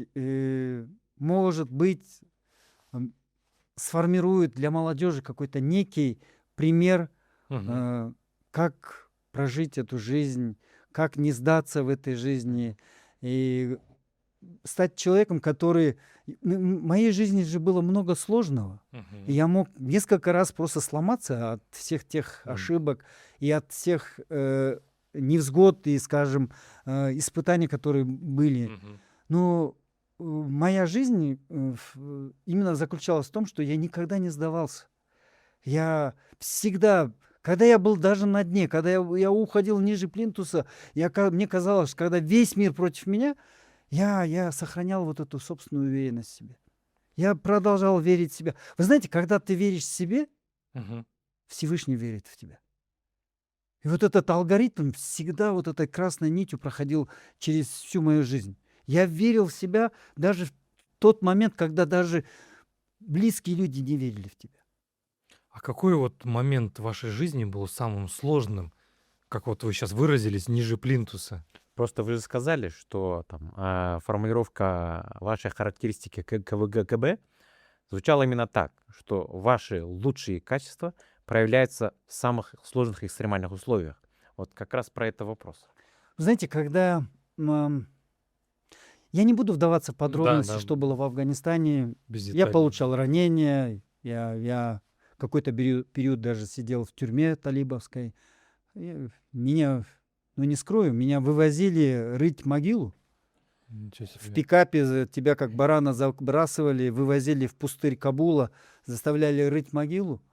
И это была психологическая атака. Сломать, да? И на краю этой могилы, которую ты вырыл, и они тебе давали автоматную очередь над головой. Да? И вот здесь не потерять своего Не существа, сломаться, не да? потерять себя как мужчину, выдержать все это. Вот. Этот был, может быть, одни из таких сложных моментов.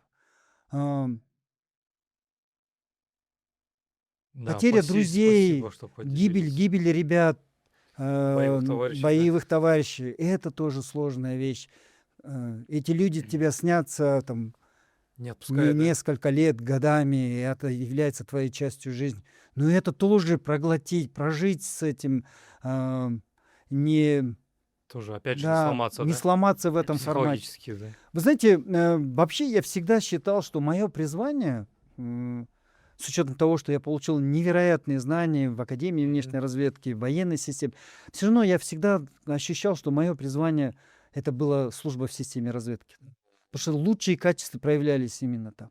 Но когда в рассвете сил подполковником, начальником главка, управления, боевым, настоящим боевым офицером, когда я уходил в никуда, Мгм. в 2004 году, просто уходил в отставку, просто в чистое поле. У меня не было ни бизнеса, ни возможностей, ни ресурсов.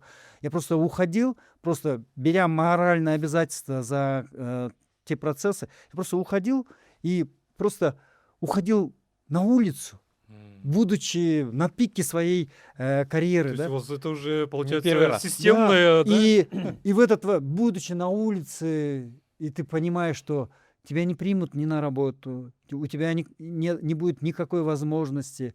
И у меня, я пришел-то в бизнес не от того, что я этого хотел, а от того, что у меня другого выбора не было.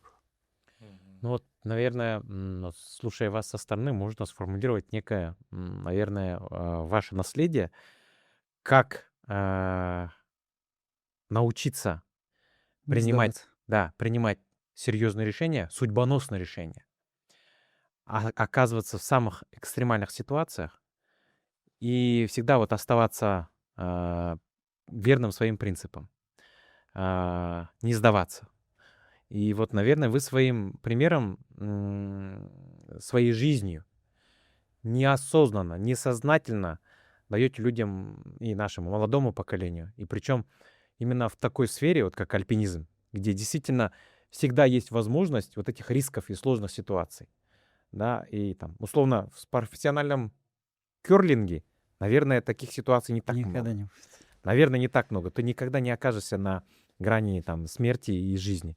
А вот именно в альпинизме, в профессиональном альпинизме, вот как президент, я думаю, что вы закладываете вот эту основу для молодого поколения альпинистов, когда вот вы говорите, что вы и личным примером это показываете, но и закладываете систему, да, то есть та работа, которую вы проводите в альпинизме, Федерации альпинизма для популяризации этого вида спорта, наверное, и будет вот этим огромным наследием, да, что через там, 10, 20, 30, 40, 50 лет люди, которые сегодня с вами ходили, покоряли, пусть даже коммерческими Да.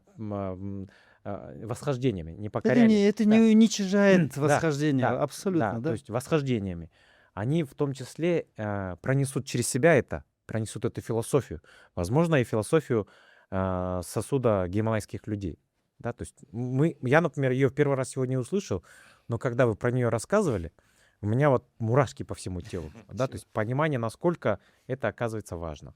Когда мы говорим о наследии, я вообще не хочу говорить сам о наследии. Наследие, вообще это должна давать оценка общества. Во-первых, это должны дать мои дети. Да.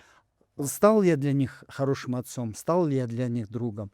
Об этом должны говорить кыргызское общество, об этом должно говорить кыргызское спортивное сообщество, об этом, может быть, когда-нибудь будет говорить страна, да? Но я никогда себе давать оценку не буду. Я вот, заметил это, да. поэтому я сейчас попытался сформулировать это за вас, чтобы, да, Ну ты так очень растекся мыслью. Я думаю, можно прямо и открыто сказать, ну, по крайней мере, с моей точки зрения, что я вижу, как основное ваше наследие, это вот последние ваши свершения именно в сфере альпинизма. Конечно, и до Эдуарда Кубатова альпинизм он был, Был. да, но, допустим, в моем информационном поле альпинизм появился с вами. То есть до этого о нем в моем не было информационном у поле. 95% Да, нашего то есть окружения в и целом появилось. я вот это. считаю, вот именно в эти годы вы сейчас как бы центральное свое наследие формируете именно через вот эту общественную жизнь, общественную работу. Это не умаляет ваших Да. предыдущих заслуг. Спасибо, я очень Да, признателен за это, честно говоря. но вот именно, так скажем, массово, чтобы там для каждого жителя нашей страны эффект, он идет через вот эту вашу работу, потому что я как раз-таки вот хотел вот этот блок открыть про развитие туризма в Кыргызстане через альпинизм. То есть мы все говорим о том, что это одна из главных отраслей для нашей страны, для нашей экономики. И до вас не было такого общественного обсуждения, чтобы давайте туризм через альпинизм развивать. Мгм. Да? Хотя там это действительно, как мы сейчас уже все понимаем, такой большой потенциал, причем он такой высокобюджетный, да, то есть к нам приедут там руководители, опять же, там крупных компаний, потому что это интересно крупным бизнесменам, да? Высоко маржинальные Да-да-да. туристы. будем Да, говорить, да, да. И вот отсюда вот рождается вопрос, вытекает. Кыргызстан — это страна с великой системой горной, да? Но почему мы до сих пор не стали таким мировым центром альпинизма, да? Именно как туристического направления. Удивительный вопрос, но вы знаете, друзья, по оценке ООН мы Мгм. являемся самой горной страной мира. Тем более. Да. М. По официальным данным 93,4%, почти 94% нашей территории — это горы. Мгм. Ни Непал, ни Бутан, ни любая другая страна, ни Эквадор, ни одна страна не приближается по тому объему горной системы на территорию, на Мгм. всю территорию. Мы самая горная страна в мире. Э, И главным притяжением кыргызского туризма является именно горный туризм. Горный туризм. От конного туризма, эко, пешего, трекинг, хайкинг. Туда нужно включать и ски-туринг, лыжи. Это все связано с Да, горами да, да, и да. фрирайдом. И огромное количество видов, горных видов активности и горного туризма. Но вишенкой всей этой системы горного Мгм. туризма является альпинизм. Мгм. Вот представляете, фундаментальная база всего альпинизма является именно горный туризм. Мгм. Но вишенкой, вот это ее самой яркой, самой мощной и самой Информационно интересной. узнаваемой Да, частью является именно альпинизм. Мгм. Подвиги альпинистов, его восхождение создают невероятную узнаваемость. Да. Мгм. Вот твои восхождения на К2, на Анапурну, американские журналы, южнокорейский, китайский журнал, весь мир об этом говорит. Может быть, в Кыргызстане меньше всего говорит, но весь мир после твоих восхождений об этом говорит. Узнаваемость становится невероятной. Видят, ты восходишь на восьмитысячники, они видят, что ты кыргыз. Но про тебя говорят, что это новые шерпы, да? И они подходят, начинают больше узнавать, и им интересно становится, Страна с какой ты страны, Да. и какие удивительные люди могут жить в этой стране. И тут приезжают, да? Поэтому сейчас, например, горный туризм, а вообще туризм занимает в районе 5% от ВВП. Да. Вообще в нашей ближайшей перспективе, я считаю, что мы должны вырасти 12 до 14, до 15% ВВП. Вообще, с учетом уникальности нашей экосистемы, нашей природы, ее первозданности. Сейчас весь мир теряет свою первозданность. Возможно, только осталась Амазонка, Центральная Африка, Сахара, где есть еще первозданность. Джунгли еще, Юго-Восточная Азия. Осталось всего лишь 5-6 мест, являющихся мировым притяжением. Мгм. Мы еще остаемся неизведанной и вот такой Неизбитой, да? Не искусственной. не искусственной, но еще, где есть еще дикая природа, Мгм. дикое проявление природы и вообще всего того, что Мгм. живого. Да. Поэтому у нас в этом плане огромные перспективы. Когда мы говорим о нашей стране, надо ставить огромные цели. Да? Не надо бояться 5-10%. Вообще нужно ставить 25%. Я верю, если сделать фундаментальные, но очень правильные решения Мгм. на уровне высшего руководства, созданием инфраструктуры, созданием, скажем, не агрессивной, но легкой регуляции, но при этом создавать поддержку для туристического бизнеса, сделать ее разносторонним и в широком формате, это будет иметь огромное притяжение. Я вообще верю, что в ближайшей перспективе, может быть, 15, 20, 30 лет, мы выйдем вообще на 25% ВВП. Потом у туризма есть очень серьезное социальное значение. Да. Во-первых, занятость. Да. Занятость местного Население, населения, да. местного сообщества. Потом, вы знаете, мы должны также понимать потеря научного подхода выпаса скота. А, Мелкий рогатый скот и крупный рогатый скот в количество КРС и МРС сейчас в стране превышает высокие советские стандарты уже несколько раз. Мгм. Из-за отсутствия научного выпаса скота наши джайло, наши сырты, наши пастбища деградируют. М, Деградация пастбищ, эрозия почвы приводит к потере ледников. Вообще он начинает нарушать весь круговорот, цикл, да? цикл. Цикл прямым образом действует на ледники, на климат, вообще на всю экосистему. И мы начинаем терять первозданность своей природы. При этом скотоводчество, или, скажем, животноводчество имеет невысокий процент маржинальности. 2-3%. При этом, но мы, покрыски, должны иметь скот, должны иметь Да. овец, коров, для того, чтобы мы привыкли в этой системе жить. Но туризм может заменить, небольшой хостел может заменить, извиняюсь, 500 овец. Мгм. Стада. И мы можем аккуратно, во-первых, расширить занятость нашего местного Ну, сообщества, заменить им и экономическую потом создать составляющую, новую да. экономическую базу для них. Мгм. Не Ну, скотоводчество, чтобы они а не были туризм. вынуждены, да. Туризм. И тогда у нас перспективы еще будут лучше. Ну вот вы же весь мир, да, проехали. Да. И вот более какие-то можете озвучить конкретные шаги, меры, которые сейчас вы общими словами сказали, а вот что вот вы думаете, можно реализовать сегодня, да? Ну, вы знаете, мы должны еще решать много инфраструктурных вопросов. Мгм. Да, должны быть хорошие дороги, доступность сетей, электричество и связь. Эти вещи должны быть. Но на каком-то этапе. Дальше мы должны сохранять первозданность. Мгм. Если где-то в диком месте появится какая-нибудь табличка и, извиняюсь, корзинка для мусора, качество этого места сразу потеряется на Мгм. 50%.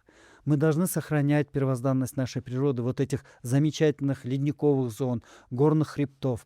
Но при этом подходы инфраструктурно должны быть очень Мгм. удобными и комфортными. Потом, я против очень жесткой регуляции туризма. И это очень интересное направление, которое имеет настолько большую перспективу, но мы должны сохранять вот это качество свободной отрасли. Оно будет давать, потому что частный бизнес, частные предприниматели будут расти. Придет время, когда какая-то регуляция будет, но ее нужно делать, вводить Ну, аккуратно, да, Поэтапно. не нарушая вот этот баланс. мы хорошо раскрыли с Эмиль Байке эту Да, тему да, в да, своем Да, да, он как раз выпуске. этот Да, вопрос он поднимал. говорил, что причина знаете, успеха в отсутствии вот этой монополии, да, Да, что... да. Вы знаете, сейчас туризм растет. Казахи оценивают, узбеки. Вообще в Центральной Азии мы вместе с узбеками, мы драйверы, мы формируем сейчас тенденцию. Вообще мы, когда говорим о горном туризме, мы вообще чемпионы этой Евразии. Может быть, чуть-чуть уступаем Непалу и другим странам. М. Мы в этом плане впереди.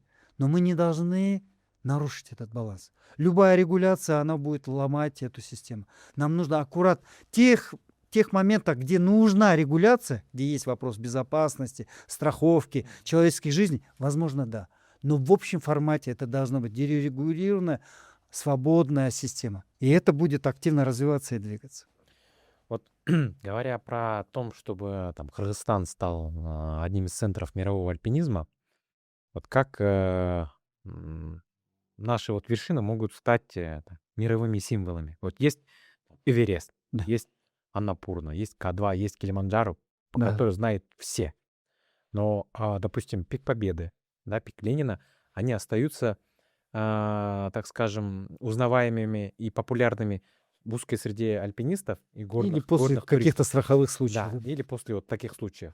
Как сделать так, чтобы вот наши вершины, именно вершины Кыргызстана, стали мировыми силами, такими же, как Эверест Да, да, или да. К2?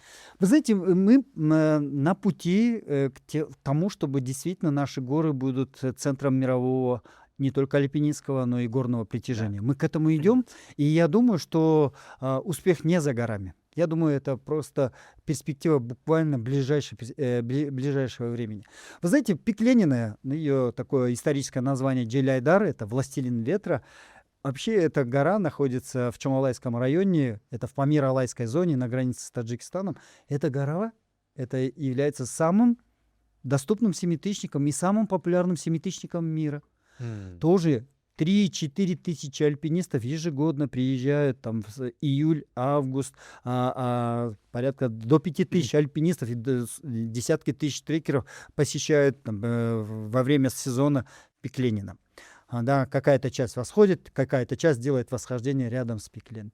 Оно является, уже имеет репутацию самого популярного семитысячника в мире. Вот. Хантенгри, Победы — это спортивные вершины, они Для сложные. профессионалов. Они не, эти горы Не будут... для массовой, да? Да, оно не будет иметь массового эффекта, но оно будет иметь нереальное мировое спортивное притяжение. Как бренд. Да. Они будут говорить, что есть пик Победы, Дженгис-Чокусу, это входит в десятку или в 7 самых сложных вершин мира вместе К2 и Анапурна. Оно даже сложнее, чем Эверест. Мы должны знать. Эверест 7-й, Победа или 5-е или 6-е место в мире занимает по сложности. Это единственный семитысячник, который входит в число восьмитысячников по своей сложности. Хантенгри вообще является сакральной и вообще одним из главных вершин кочевой цивилизации, мировой кочевой цивилизации. У Хантенгри есть другая, как бы философская, скажем, большое очень содержание и история. Да? У Дженгис-Чокусу, у Победы есть вот этот эталон самой грозной и самой недоступной сурового семитысячника. И это отражает, честно говоря, наше Алато. И это отражает, честно говоря, наш Кыргызстан, что это непокорная, гордая, очень достойная горная страна. Мы по пути к этому. И увидите, придет время, когда мы будем создавать национальные парки. Нам придется создавать, там, извиняюсь, там какую-то регуляцию, чтобы, вещи, да? чтобы не было там... потому что на Эвересте, там, вот вы знаете, трекинг на Эвересте от Лукла до Эвереста сотни тысяч людей проходят. Но при этом есть нарушение экосистемы. Да? Мы должны поймать вот этот баланс, чтобы была и высокая популярность, но в то же время... вот когда мы говорим о Кыргызстане, туризм однозначно должен быть связан не с культурой, не со спортом. Туризм должен быть связан только с экологией. Горный туризм — это горы. Если не будет экологии, если не будет первозданности этих территорий, если не будет экологии, не будет туризма. Ну, это мы, получается, съедим весь сегодняшний запас, не оставим ничего на будущее поколение. И у нас в данном случае, я думаю, что благодаря вам, Эдуард Джумахадырович, да, у нас есть эта возможность, потому что, во-первых, вы действительно высокий популяризатор этого вида спорта, этого вида туризма. И при этом вы как бы эту всю ситуацию видите, понимаете. У нас есть уникальный, наверное, как у страны, исторический шанс стать такими же популярными, как, допустим, там Непал, Тибет, но при этом избежать ошибок, того, что сейчас происходит. Для этого надо озвучивать вот эти мысли. Да, то есть вот чтобы они доходили до общественности. Очень важно, что действительно у нас же, когда вы говорите про то, что вот мы в прошлый раз и в подкасте с Эмилиагай этот обсуждали, что там вот реально любой из там наших жителей, да, может там взять своего коня и начать предоставлять услуги трекинга. Да, абсолютно. Да. И при этом допустим, взять даже, вот нас сравнивают с Швейцарией. Ты в Швейцарии там на любую гору заберешься, там будет скамейка, к ней будет дорожечка, туалет рядом есть, мусорка. И вот этой, как вы говорите, дикой природы уже нет. Да. Но очень важно, чтобы у нас там, как вы говорите, была и построена подводящая инфраструктура. Да, подводящая инфраструктура. И наше население должно тоже понимать, что в погоне за там, прибылью, в погоне за там, желанием заработать, мы не должны забывать о вот этой сохранности. Да, что нужно там какие-то, говорите, очень мягкие регуляции, очень мягкое законодательство с точки зрения, что нужно вопросы чистоты, экологии и так далее, это нужно соблюдать. Поэтому я думаю, что вот мы в данном подкасте, вот те, кто нас слушает и видят, должны понимать, что это уникальный исторический шанс для нашей Шанс, страны однозначно. стать центром мирового альпинизма, горного туризма, массового горного Да. туризма, при этом сохранив экосистему. Однозначно. Однозначно. Я думаю, к этому мы идем, и я уверен, что мы к этому придем. И один момент, тонкий момент, где мы еще далеки от правильного формата. К сожалению, отсутствие кадров. Вот мы в альпинизме, вот мы видим недостаток инструкторов, гидов, профессиональных альпинистов, которые могут вести экспедиции. Точно так же сейчас, представляете, лыжные базы, лыжные комплексы, курорты строятся. Нам нужно большое количество инструкторов, лыжных гидов. И вот сейчас прорабатывается эта идея, и, возможно, я являюсь одним из тоже такой частью этой идеи создания национального, скажем, института горных гидов. Вот это было бы Да, настоящим да, да, наследием, Эдуард да. Байке. Создание Да. настоящей высшей школы. Это не предусматривает там 4 года.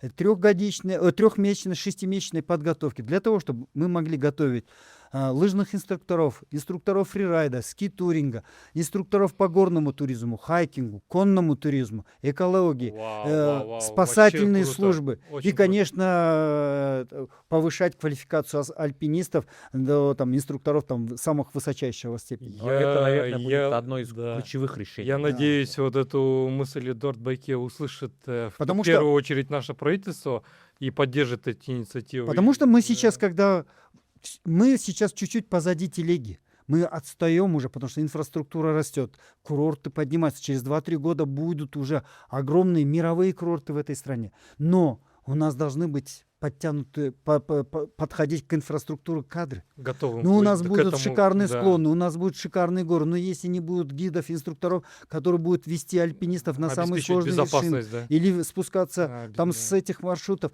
или там учить людей правильно кататься на фрирайде, на ски-туринге, Да. или там на слаломной трассе. Это нужно делать. Нам надо готовить кадры Это здесь и сейчас. стратегическое решение.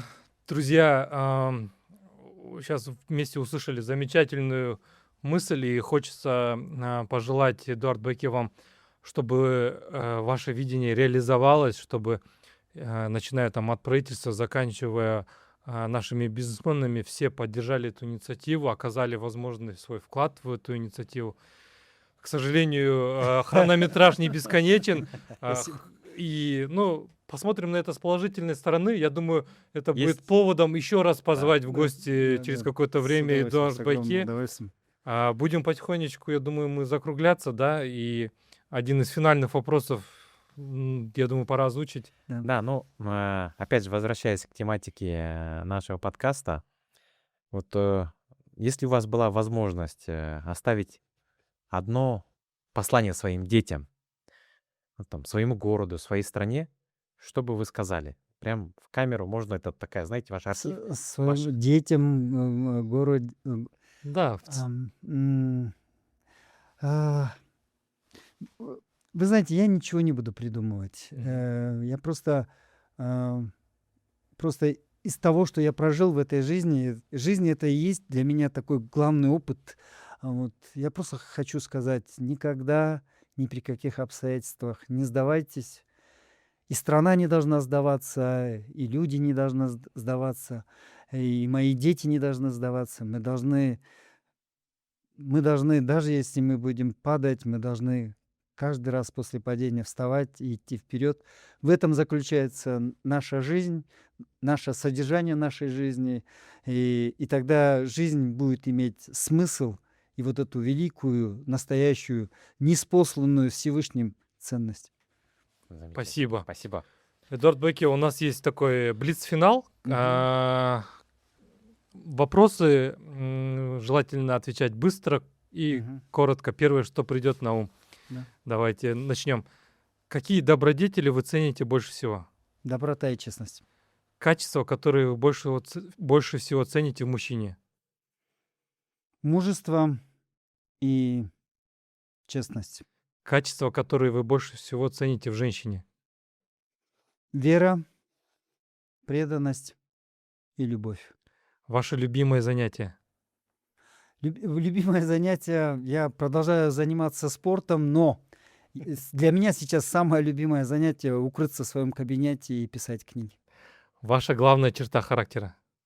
Моя главная черта характера, а, я упертый, очень упрямый, и кажется, ам, я считаю, что я очень упрямый, и мне кажется, что я в этом плане достаточно волевой человек. Ваша идея о счастье? Идея о счастье. Идея о счастье — это когда ты это никулиновские слова, с наслаждением идешь на работу, продолжаешь делать свою как бы работу и с огромным удовольствием после тренировки возвращаешься домой. Ваша идея о несчастье? Идея о несчастье, когда в твоем сердце нету любви и доброты. Это несчастье, которое будет пройдет с тобой всю твою жизнь. Да? Если не собой, то кем хотелось бы вам быть? Кем? Кем бы я хотел бы быть? А, Человеком или как-то таким образом, да? Ну, без разницы. Кем бы я хотел бы быть? Если не с собой, да. Ну, ты знаете, мы же все время в горах, и два вот тотема, которые вызывают у меня просто невероятное восхищение. Вот это свобода орла и ее вот это, этот ее парение, Мгм. и вот эта сила, и вот эта сила снежного барса, да, вот О, Интересно, эти очень два интересно. два тотема, которые вызывают у любого горца просто невероятный Восторг, да. пиетет и восхищение, да. А Сложные вещи. Да. любимый литературный персонаж или герой из реальной жизни? Из реальной жизни. Вы знаете, я очень ценю французского писателя Андре Маруа. Вообще, моя любовь к книгам выросла из его биографических вещей. Вы знаете, зачитываясь биографиями о великих людях и читая Андре Маруа, я многие вещи для себя открывал, потому что я видел невероятные ошибки людей и невероятные ошибки, но в то же время люди не сдавались, переворачивали судьбу свою и продолжали, и становились просто лицами, которые стали достойными этого писателя Андре Маруа. Супер. К чему вы испытываете наибольшее отвращение? Вы знаете, я ненавижу высокомерных людей. Что вы больше всего цените в друзьях? Преданность и дружбу. Ваш главный недостаток? Мой главный недостаток — я очень доверчивый человек в этой жизни. Меня можно обмануть, меня можно подвести к какой-то неправильной черте. Но при этом я все равно сохраняю, скажем, по отношению к людям, всегда отношусь с открытым сердцем и всегда воспринимаю с добрыми намерениями. Если не Кыргызстан, в какой стране хотели бы жить? Я бы точно был бы в числе гималайских людей. Реформа, которую вы особенно высоко цените? Реформа. Реформа. Вы знаете, я считаю, что вот эти изменения в системе среднего образования, я считаю, это будет основой для нашего народа. Я хочу, чтобы среднее образование стало сильным, чтобы уровень среднего образования было невероятным, чтобы это стало настоящей базой для всего нашего народа. Ну и последнее. Каким бы вы хотели, чтобы вас помнили потомки? Я не хочу, чтобы я не хочу, чтобы в меня видели героем. Мгм. Я хочу, чтобы я в сердцах кыргызстанцев остался простым, добрым и скромным человеком. Спасибо вам большое. Да, замечательно. Спасибо. Уважаемые друзья, уважаемые наши зрители, на самом деле, я думаю, вам так же, как и нам, понравился сегодняшний подкаст. Вот, если честно, за это время столько раз у меня мурашки бегали, да, вот это, наверное, спасибо. форма такого, когда ты откликается в сердце то, что вы говорите. Я думаю, что планы, которые вы ставите перед собой, перед нашей отраслью там, туризма, горного туризма должны обязательно сбыться, потому что это наше будущее наших детей, нашей страны, в которой мы живем. И вот всегда же говорят, да, что любой кыргыз, который живет где-то в степи, который по утрам просыпается и не видит горы, Гор, да. да, он тоскует в первую очередь об этом. Да. Вот ты можешь жить в классном месте, ты можешь жить в классных условиях жизни, но если ты по утрам встаешь и не Не видишь видишь. вот эти горы, Да. или там не можешь выехать там посмотреть эти горы, то ты несчастлив. Поэтому, наверное, для любого кыргыза горы — это самое главное. Поэтому Да. спасибо, Спасибо. Эдуард Жамакадырович, за сегодняшний выпуск. Спасибо огромное, друзья. И, ну, говоря нашим основным зрителям и слушателям, не переключайтесь. Да, и, друзья, пожалуйста, подписывайтесь, ставьте лайки, комментарии, потому что алгоритмы Ютуба только так у нас будут продвигать. Хотелось бы, чтобы как можно больше число людей посмотрело этот подкаст и приобщилось к мудрости Эдуарда Байке. Спасибо огромное. До новых встреч, друзья. Спасибо. Спасибо. Спасибо.